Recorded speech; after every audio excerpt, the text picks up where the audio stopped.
sur le magazine, c'est vrai? David Tissot. Alors, on voit sur votre veste Bocuse d'Or 2021, je l'ai dit, vous avez aussi la médaille MOF. C'est des choses qui ont été importantes sur le parcours pour arriver là où vous êtes? Alors plus qu'importante, parce que avant d'être chef, je voulais être meilleur volley de France. Voilà. Chef, c'était pas ce qui m'intéressait, c'était je voulais être meilleur volley de France. Voilà. Alors, on reprend en amont, moi je voulais faire du sport, donc j'ai commencé dans le monde du sport. Voilà. Donc j'ai toujours gardé la médaille, le drapeau, pour moi c'est quand même D'accord. une certaine fierté. Et donc voilà, défendre mes couleurs.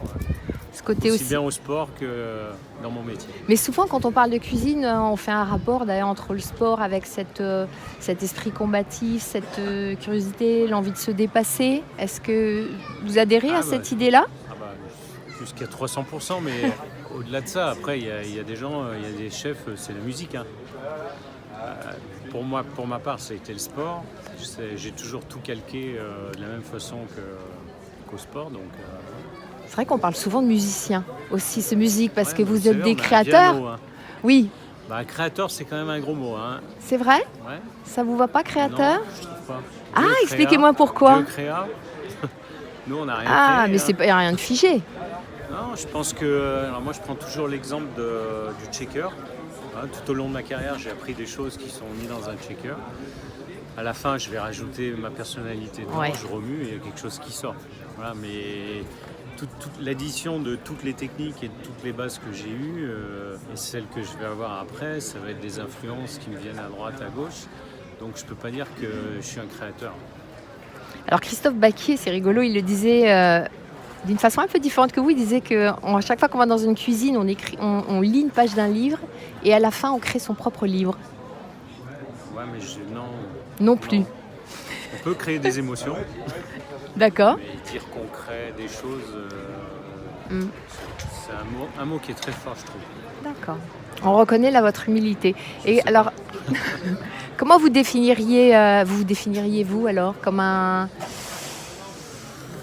cuisinier, qu'est-ce que vous mettriez comme adjectif? Moi, je suis quelqu'un de passionné dans ce que je fais. Ouais. J'aime faire plaisir. Ça, c'est. Après, j'utilise. J'ai la chance d'avoir la baguette du cuisinier, donc je m'en sers pour faire plaisir aux gens. Mais bon, après, il y a d'autres manières aussi de faire plaisir aux gens. Donc pour moi, c'est cette notion de plaisir. Après, peu importe comment on le fait. Et l'étincelle de la cuisine, qu'est-ce qu'il a provoqué chez vous? Après, moi, l'étincelle de la cuisine, j'avais ma grand-mère sicilienne, immigrée à Tunis. Donc j'avais toute cette culture du bassin méditerranéen.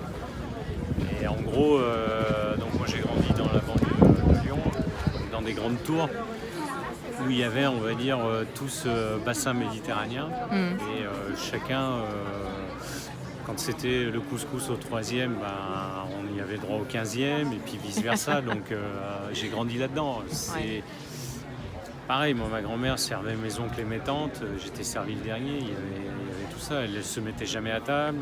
Il y avait cette notion de faire plaisir. Moi, je pouvais arriver à n'importe quelle heure à la maison, 4h de l'après-midi, il y avait un petit truc à manger. Et ça, c'est ce qui rassemble et qui est important. Aujourd'hui, vous pouvez manger n'importe où, n'importe quoi, vous iriez où? Manger n'importe où, n'importe quoi? Peut-être là-haut avec ma grand-mère.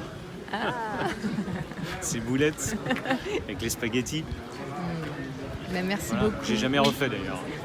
Je me réserve ça pour plus tard. Merci beaucoup. De rien.